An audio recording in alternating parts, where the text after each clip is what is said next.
Hey guys, I'm Dustin Cheek with Cheeky Heating, Cooling, and Plumbing, and today we're going to talk about the 7 things that cause AC breakdowns on your units during the summertime, and maybe some things that you can do to fix it and save a little bit of money this summer. So come on inside and I'll show you what we got. Okay, the first thing that really causes most breakdowns for us during the summertime we find in a lot of people's houses is a dirty air filter. So if you want to locate your air filter in the unit, most of the time it's right here on the side, could be on the bottom underneath. But what you want to do is make sure you're changing your air filter at least once a month. If it's not too dirty, you can put it back in, but to be safest and be the best and the cleanest it can be, go ahead and put a new one in there. They're pretty cheap at the hardware store, and that's something you can easily change yourself. Set a reminder in your phone and make sure you change it regularly. If you need some help or have a bigger filter that's not like one of these, make sure you give us a call. We'd be glad to help you out. All right, one of the second reasons that we have a lot of breakdowns happen in the summertime is a trip circuit breaker. So we're gonna show you a couple of things about how you can determine if you've got a circuit breaker that's tripped, and also to make sure you got the right size. It's also really common when people have had construction or renovation projects done, that maybe somebody tapped into the circuitry and pulled a circuit where they shouldn't have. So your circuit for an outdoor unit should be on its own breaker with nothing else, as well as your indoor unit for the furnace or the heat pump and the air handler, it should have its own breaker as well. Those are what's called dedicated circuits, so you want to make sure that it's not tapped into. And also, if you are having a unit that's not cooling right this summer, an easy way is to turn that breaker off, give it 5 to 10 minutes, and then turn it back on, and let your system cycle back on and see if it starts cooling like it should. So we're going to show you what those stickers look like on the backs of the units here, and then we're going to take you down to the breaker panel about how you reset it. Most of those stickers are going to be right on the backs of the unit, and they could be up underneath or down lower. So what you're looking for is the tag that shows the model and serial number.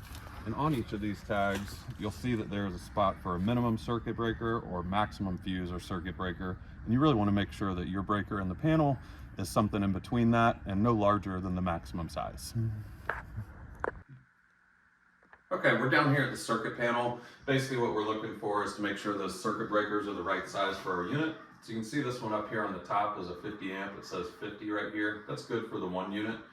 We've got our other set of breakers down here for the other smaller system that's actually on a breaker that's a 40 amp. So that's really oversized. It shouldn't be any bigger than a 15 amp in this case. So it'd be a good time to call an electrician or an air conditioning company. Make sure to get that thing changed out. You don't want a breaker too big because it can actually cause more damage or possibly melt the wire. So it's something important to get taken care of. If you do think your breaker's tripped, make sure to go ahead and turn it off fully. Give it about 30 to 60 seconds, and then you can flip the breaker back on. You need to give your unit about 10 minutes, maybe 15. Let it start running again and see if it's cooling. That's the best thing to do. If it's still not cooling after that, go ahead and give us a call. We'd be glad to help you out. Once you're ready to turn it back on, flip it like that, and you're good to go. All right, so we're taking a look at the thermostat now. Usually one of the first things people check is to make sure that the temperature you've got it set on, in this case you can see it's 79 for cooling, 72 for heat. If you ever find that the temperature is above what you have it set at on the thermostat, usually an indication maybe something's going on, possibly a trip breaker, maybe it's dirty, maybe your filter needs to be changed. A lot of things that can cause it, but it's a first indicator you may see that there's a problem with your unit. This thermostat's been upgraded. It's one of the Nest Wi-Fi thermostats. You may have one that's a little more standard or even non-digital. Perfectly okay, both of them work. Your thermostat's just kind of like a switch for the unit. If you do want to upgrade, we might have another video where that's something we can show you how to put on or replace a thermostat with a new basic kind of thermostat, or even putting one of these Nest thermostats in. Outside of that, thermostats basically just need to make sure that they're turned on and calling for cool. So I'm going to turn this one on to make sure we turn our temperature down. And you can see right there it kicked on, so it's actually activated the air conditioner.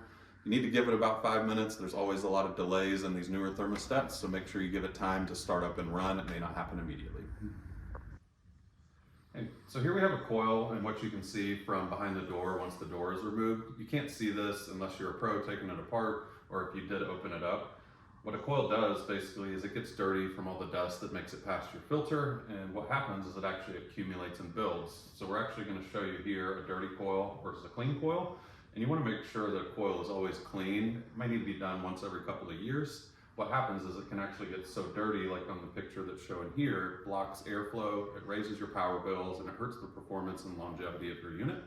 And then the last picture we got here is one that's actually frozen. So when this happens, it can actually freeze up so much that it stops the airflow from coming out of your vents, and you may need somebody to come out and take a look. All right, so we're out here talking about another reason air conditioners act up in the summertime. One of the other most common reasons is a loss of freon or refrigerant.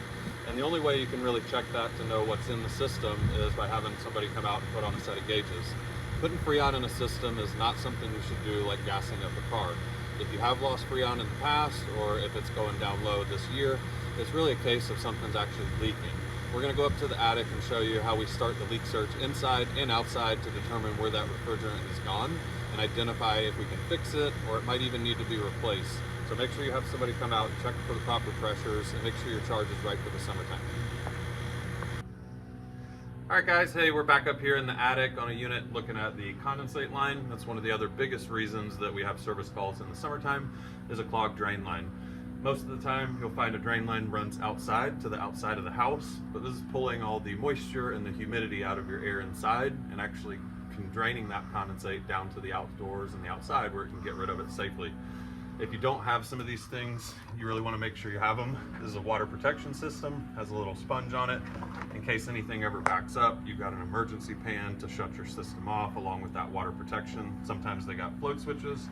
If you don't have anything else, get you a small water sensor. You can get them online, put it in your pan. That way if you got an issue, you know about it and it doesn't overflow into your drywall.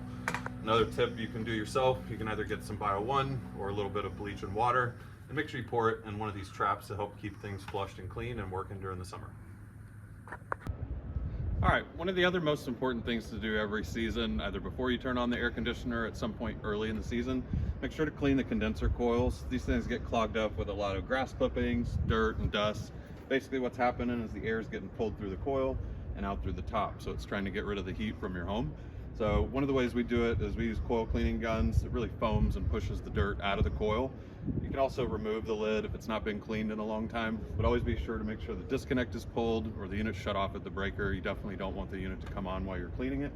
When we're cleaning and doing maintenance, we're using coil cleaners. So, like I said, this foam is going to get down deep in those coils, help push all that dirt out, and then rinse everything thoroughly. So if you want to just use a garden hose, not a bad thing to do in between professional service visits, but it's always good to make sure your coil is clean. And it's one of the biggest reasons that helps lower your power bill and lets the unit work better in the summertime to get that heat out faster. All right, well, we're done with our air conditioning tune-up and the 7 likely reasons that air conditioners act up during the summertime.